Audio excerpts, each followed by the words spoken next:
Hello বন্ধুরা, আজকে আমরা বাজারে গেছিলাম। বাজারে একটা দই কিনলাম 1 কেজি। এই যে দইটা নিয়ে আসলাম।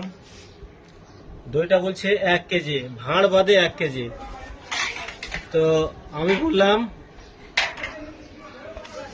কি 1 কেজি হবে না, বলছে না ভাঁড় বাদে 1 কেজি হবে। তো আজকে আমরা দইটা ট্রাই করব। ট্রাই করে আপনাদেরকে সম্পূর্ণ ভিডিওটা দেখতে থাকুন আমাদের সঙ্গে। ভিডিওটা আমরা কম্পিউটার খাটাতে চাপাচ্ছি কতটি হচ্ছে। এই যেখানে দেখুন 1275 গ্রাম। এই যে ভালো করে দেখাচ্ছি 1275 গ্রাম এই দইটা। এবার দইটা আমরা ভাতটাতে খালি করে মাপবো কতটি হচ্ছে দইটা। আমাদের সঙ্গে ভিডিওটা দেখতে থাকুন।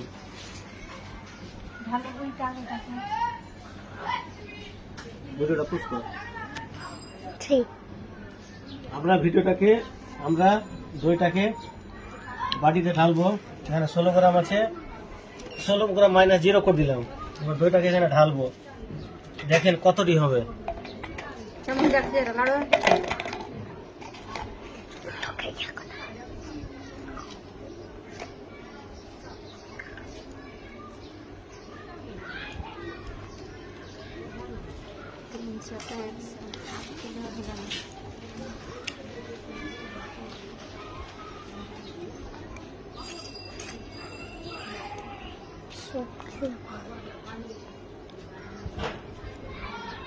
জানি একটা ভোকনা নেই 500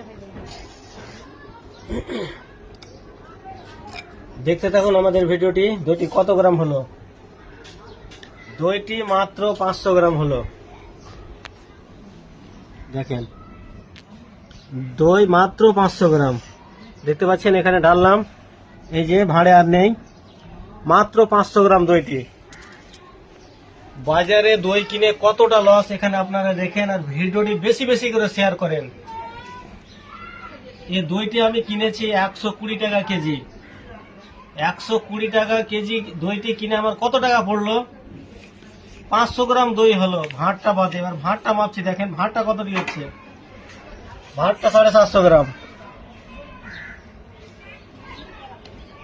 500 গ্রাম দইয়ের দাম 120 টাকা, তো 240 টাকা কেজি। বাজারে দই আপনারা অবশ্যই কিনবেন না। মাঠে ঘাটে যেখানে এই যে ফেরিওয়ালারা আসছে, ভুল করে দই কিনবেন না। ভিডিওটি বেশি বেশি করে শেয়ার করুন, ঝড়ের গতিতে শেয়ার করুন। দইটা 250 টাকা কেজি। দেখেন কতটা লস আমাদের, 250 টাকা কেজি। আপনারা কোথাও দই কিনবেন না। দই যদি কিনুন, সঠিক মাপে দইটা কিনুন, তবে আপনাদের লাভ হবে। নাহলে এরকম করে দই কিনতে গেলে লস হবে। ওকে ভাই বন্ধুরা, এখান থেকে ভিডিওটি শেষ করছি। আর আমাদের পেজটি ভালো বেশি বেশি করে ফলো করবেন, আর ভিডিওটি শেয়ার করুন বেশি বেশি করে ঝড়ের গতিতে। ওকে ভাই বন্ধুরা।